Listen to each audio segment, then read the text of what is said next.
ಗುರುಜಿ, ಮುಕ್ತಿ ಮಾರ್ಗಕ್ಕೆ ದಾರಿಯನ್ನ ನೀಡುವ ಪಾವನ ನರಸಿಂಹನ ಕುರಿತು ಹೇಳ್ತಾ ಇದ್ರಿ.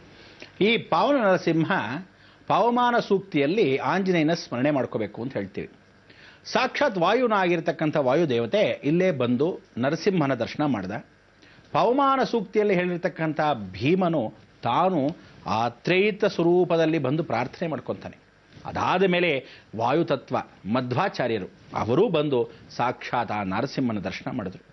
ಪವ ಅಂತಕ್ಕಂಥದ್ದು ಯಾವತ್ತು ಪಾವನವಾಗಬೇಕು ಜೀವನ ಅಂತ ಹೇಳ್ತೀವಿ. ಅಂದರೆ ನಾವು ಎಷ್ಟೇ ಪಾವನ ಆಗಬೇಕು ಅಂತ ಪ್ರಯತ್ನ ಪಟ್ಟರೂ ಹಳೆ ಕರ್ಮಗಳು ಒಂದು ಬಿಡಲ್ಲ. ಎರಡನೇದಾಗಿ ಬಂದಾಗ ಪಾಪ ಕರ್ಮಗಳು ಗೊತ್ತಿದ್ದೋ ಗೊತ್ತಿಲ್ಲದೇನೋ ಒಂದಷ್ಟು ಮಾಡ್ಕೊಂಡಿರ್ತೀವಿ. ಆದರೂ ಸಹ ಆ ಪಾಪ ಕರ್ಮಗಳನ್ನು ಪರಿವರ್ತನೆ ಮಾಡ್ತಾನ, ಖಂಡಿತ ಮಾಡ್ತಾನೆ. ಫಿಲ್ಟರ್ ನೋಡಿ ಪರಿಶುದ್ಧಿ ಮಾಡಬೇಕು. ಆ ಪರಿಶುದ್ಧಿ ಮಾಡತಕ್ಕಂಥ ಆತ್ಮ ಏನು ಹೇಳುತ್ತೆ, ಗಾಳಿಯಲ್ಲಿ ಇರುತ್ತಂತೆ.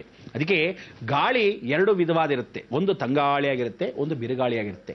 ನರಸಿಂಹ ನಮ್ಮಲ್ಲಿ ಜೀವನವನ್ನ ಯಾವ ಕಾಲಕ್ಕೂ ಬಿರುಗಾಳಿಯಾಗಿರತಕ್ಕಂಥ ನಮಗಿಂತ ಉಗ್ರವಾಗಿ ಬಂದಿದ್ದು ತಾನು ನುಂಗುಬಿಡ್ಬೇಕು. ಅದಕ್ಕೆ ನೋಡಿ, ಸಣ್ಣ ಗಾಳಿ ಬರ್ತಾ ಇದ್ದರೆ ದೊಡ್ಡ ಗಾಳಿ ಬಂದುಬಿಟ್ಟಾಗ ಎರಡೂ ಸೇರ್ಕೊಂಡ್ಬಿಟ್ಟಾಗ ಒಳಭಾಗದಲ್ಲಿ ಏನು ಕಾಣುತ್ತೆ, ದೊಡ್ಡ ಗಾಳಿನೇ ಕಾಣುತ್ತೆ ಹೊರತು ಸಣ್ಣ ಗಾಳಿ ಕಾಣಲ್ಲ. ಹಾಗೆ ನಮ್ಮಲ್ಲಿರ್ತಕ್ಕಂಥ ಉದ್ವೇಗ ಕೋಪಗಳು, ನಮ್ಮಲ್ಲಿರ್ತಕ್ಕಂಥ ಅಹಂಭಾವಗಳು, ನಮ್ಮಲ್ಲಿರ್ತಕ್ಕಂಥ ಕರ್ಮಗಳನ್ನು ಯಾರು ಪರಿವರ್ತನೆ ಮಾಡ್ತಾನೆ, ಸಾಕ್ಷಾತ್ ನರಸಿಂಹ. ಅದೇ ಈ ಪಾವನ ನರಸಿಂಹ. ಅದಕ್ಕೆ ಪಾವನವನ್ನ ಮಾಡ್ತಕ್ಕಂಥ ಬುಧ ಅಂದ್ರೆ ಬುದ್ಧಿ. ಬುದ್ಧಿ ಅಂದ್ರೆ ಏನು, ನೀರು. ನೀರಿನಂತ ಇರತಕ್ಕಂಥ ಮನಸ್ಸಿನಲ್ಲಿ ತಿಳಿಯಾಗಿ ಅದು ಯಾವ ಕಾಲಕ್ಕೂ ಫಿಲ್ಟರ್ ಮಾಡಿ ಪರಿವರ್ತನೆ ಮಾಡಿಕೊಡ್ತಾನೆ. ಏನು ಸಂತೋಷವಾಗುತ್ತೆ. ಅಂತಹ ಒಂದು ನರಸಿಂಹನ ಕ್ಷೇತ್ರಕ್ಕೆ ಎರಡು ವಿಧವಾದ ದಾರಿ. ನಾವು ಅಹೋಬಿಲದಿಂದ ಹೋಗ್ತಾ ಹೋದರೆ ಬಲಭಾಗದಲ್ಲಿ ಒಂದು ಮೆಟ್ಲು ಬರುತ್ತೆ, ಮೇಲೆ ಹತ್ತಬೇಕು. ಎಡಭಾಗಕ್ಕೆ ಹೋದಾಗ ಅಲ್ಲಿ ಜ್ವಾಲಾ ನರಸಿಂಹಕ್ಕೆ ಹೋಗ್ತೀವಿ, ಕುರುಡ ನರಸಿಂಹಕ್ಕೆ ಹೋಗ್ತೀವಿ, ಮಾಲೋಲ ನರಸಿಂಹಕ್ಕೆ ಹೋಗ್ತೀವಿ. ಆದರೆ ಬಲಭಾಗದಲ್ಲಿ ಹೋಗಬೇಕು. ಎಷ್ಟೋ ಜನ ಪಾಪ ಏನಾಗಿದೆ, ಇದಕ್ಕೆ ರಸ್ತೆ ಮುಖಾಂತರವೂ ಹೋಗ್ಬೋದು, ಗಾಡಿ ಮುಖಾಂತರ ಹೋಗ್ಬೋದು. ಬಹಳ ಜನ ಗೊತ್ತಿಲ್ಲದೆ ಏನು ಮಾಡಿಬಿಟ್ಟಿದ್ದಾರೆ, ಗಾಡಿ ಇಲ್ವೇನೋ ಅಥವಾ ಗೊತ್ತಿಲ್ವೇನೋ ಪಾಪ ಅವರಿಗೆ ಹೊಸದಾಗಿ ಬಂದಿದ್ದು ನೋಡಿ, ಅದಕ್ಕೆ ಏನು ಮಾಡ್ಬಿಟ್ರು, ಎಲ್ಲರೂ ನಡ್ಕೊಂಡು ಹೋಗೋಕ್ಕೆ ಪ್ರಾರಂಭಿಸ್ಬಿಟ್ರು. ನಡ್ಕೊಂಡು ಹೋಗೋದು ಸಾಧಾರಣ ಅಲ್ಲ, ಸಣ್ಣದಾಗಲ್ಲ, ದೊಡ್ಡ ಹೆಜ್ಜೆ ಹಾಕೊಂಡು ಹೋದ್ರು ಸಹ ಎಷ್ಟೊತ್ತಾಗತ್ತೆ ಸ್ವಾಮಿ. 8 ಅಂದ್ರೆ 9 ಕಿಲೋಮೀಟರ್ ಆಗಬೇಕು, 8 ಕಿಲೋಮೀಟರ್ ಆಗತ್ತೆ. ನಡೆದು ಹೋದಾಗ ದಣಿದು ಮೇಲೆ ಹತ್ತಲೇಬೇಕು. ಮೆಟ್ಟಲು ದೂರ ಇದ್ದರೆ ನಿಧಾನಕ್ಕೆ ಹತ್ತಬಹುದು. ಹತ್ತಿರದಲ್ಲಿದ್ದಾಗ ಈ ತಿರುಪತಿ ಹತ್ತೀವಲ್ಲ, ಹಾಗಾಗ್ಬಿಡುತ್ತೆ. ತುಂಬಾ ಹತ್ತಿರದಲ್ಲಿ ಕಾಲಿಟ್ಟಾಗ ಏನಾಗುತ್ತೆ, ಕಾಲು ನೋವುಗಳು ಬಂದ್ಬಿಡುತ್ತೆ. ಹಾಗೆ ಆ ತೊಡೆಯ ನೋವುಗಳು ಭಾಗದಲ್ಲಿ ನಡ್ಕೊಂಡು ಹೋಗೋ ಸಮಯದಲ್ಲಿ ಎಡಭಾಗದಲ್ಲಿ ನೋಡಿದ್ರೆ ಅಲ್ಲಿ ನಿಮಗೆ ಸಿಗೋದು ಯಾರು, ಸಾಕ್ಷಾತ್ ವೀರಭದ್ರ ಸ್ವಾಮಿ. ಆ ವೀರಭದ್ರ ಸ್ವಾಮಿಯ ಜೊತೆಗೆ ಕೂತಿರೋರು ಯಾರು, ರಾಕ್ಷಸಗಳು. ಅಂದರೆ ತಲೆಯನ್ನ ಸೀಳಿ ಸಾಕ್ಷಾತ್ ವೀರಭದ್ರ ಸ್ವಾಮಿಗೆ ಪಾದಾರವಿಂದಕ್ಕೆ ತಲೆ ಶಿರಸ್ಸನ್ನ ಹಾಕ್ತಾರೆ.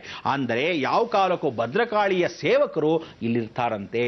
ಅದಕ್ಕೆ ಪಾವನ ನರಸಿಂಹ ಜಾಗಕ್ಕೆ ಹೋದಾಗ ವೀರಬಾಹು ಅಂತಕ್ಕಂಥ ರಾಕ್ಷಸ ವಂಶಸ್ಥರು ಏನು ಮಾಡಿದ್ರು, ತಮ್ಮ ತಲೆಯನ್ನೇ ಹೇಳಿ ವೀರಭದ್ರ ಸ್ವಾಮಿಗೆ ಪಾದಾರ್ಪಣೆ ಮಾಡಿದ್ರು. ಇಂತಹ ಜಾಗಗಳಲ್ಲಿ ಹೋದಾಗ ಎಷ್ಟೋ ಜನಕ್ಕೆ ದೈವ ತತ್ವದಲ್ಲಿ ನಾವುಗಳು ನಿಜವಾಗ್ಲೂ ಪಾಪಕರ್ಮ ಮಾಡಿದವರಿಗೆ ಭಯ. ಅವನಿಗೆ ಖಂಡಿತವಾಗ್ಲೂ ಹೋಗೋ ದಾರಿಯಲ್ಲಿ ಸ್ವಲ್ಪನಾದರೂ ರಕ್ತ ಚೆನ್ನಾಗಿದೆ ಅಂತ ಹೇಳಿ ಹೀರ್ಕೊಂಡ್ಬಿಡ್ತಾನೆ ರಕ್ತ. ಯಾಕೆ ಅಂದ್ರೆ ಹೇಗಾದ್ರೂ ಎಳುಸ್ತಾನೆ, ಬಿಡಿಸ್ತಾನೆ, ಇಲ್ಲ ಯಾವುದಾದ್ರೂ ಒಂದು ಕಲ್ಲಿಗೆ ತೋಗಿಸ್ತಾನೆ, ಇಲ್ಲ ಯಾವ ಕಾಲಕ್ಕಾದ್ರೂ ಒಳ್ಳೆಯವನು ಹೋಗ್ತಾ ಇದ್ದಾಗ ಸಡನ್ನ ಕೋಪ ಬಂದ್ಬಿಟ್ಟು ಇನ್ನೊಬ್ಬನು ಛಡಾರ ಚೆಚ್ಬಿಡೋದು, ಹೀಗೆಲ್ಲ ಮಾಡ್ತಾನೆ. ಇದಕ್ಕೆ ನರಸಿಂಹ ನರಸಿಂಹ ನರಸಿಂಹ ಅಂತ ನಾಮಸ್ಮರಣೆ ಹೇಳ್ಕೊಂಡು ಹೋಗ್ಬೇಕು. ಸುಮ್ಮನೆ ಕಾಡಲ್ಲಿ ಹೋಗೋದಲ್ಲ, ನಡ್ಕೊಂಡು ಹೋಗುವಾಗಲೂ ದೇವರ ನಾಮಸ್ಮರಣೆ ಇರಬೇಕು. ಅದಕ್ಕೆ ಎರಡೂ ಬಾದಿಯಾದ ರದ್ದಿಗಳನ್ನ, ಎರಡೂ ಭಾಗಿಯಾದಿರ್ತಕ್ಕಂಥ ದಾರಿಗಳನ್ನ ನಿಮಗೆ ತೋರಿಸ್ಕೊಂತೀನಿ. ಗಾಡಿಗಳಲ್ಲಿ ಹೋದಾಗ ಹೇಳಿದ್ದೀನಲ್ಲಪ್ಪ, ಬೆನ್ಮೂಳೆ ಗಟ್ಟಿ ಯಾವ ಕಾಲಕ್ಕೂ ಭದ್ರವಾಗಿ ಇಟ್ಕೋಬೇಕು.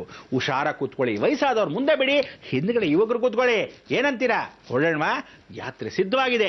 ಎರಡೂ ದಾರಿ, ಮಧ್ಯ ದೇವಿ ದರ್ಶನ, ತದನಂತರ ಕೊನೆಯದಾಗಿ ಪಾವನ ನರಸಿಂಹ ಕ್ಷೇತ್ರಕ್ಕೆ ಹೋಗೋಣ. ಬನ್ನಿ ವೀಕ್ಷಕರೇ.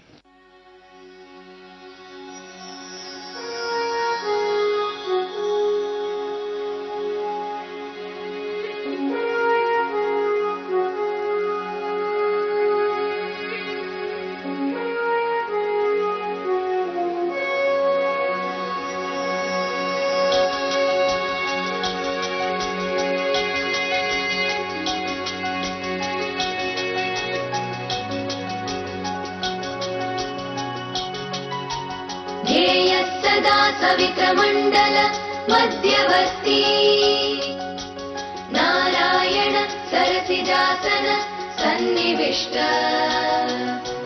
केयूरवान् मकरकुण्डलवान् किरीटी हारे हिरण्मयवपुर्धृत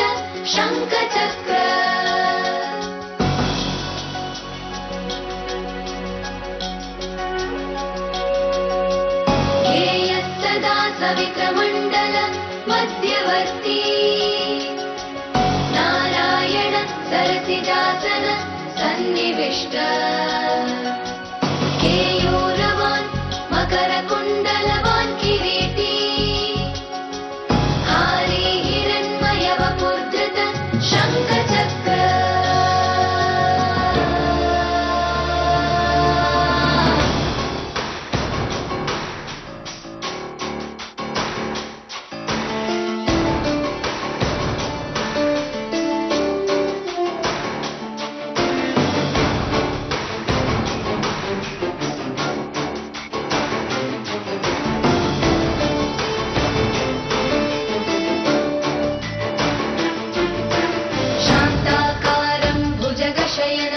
पद्मनाभं सुरेशं विश्वाधारं गगनसदृशं मेघवर्णं शुभाङ्गं लक्ष्मीकान्तं कमलनयनं योगिविद्यानगम्यं वन्दे विष्णुं भवभयहरं सर्वलोकैकनाथम्.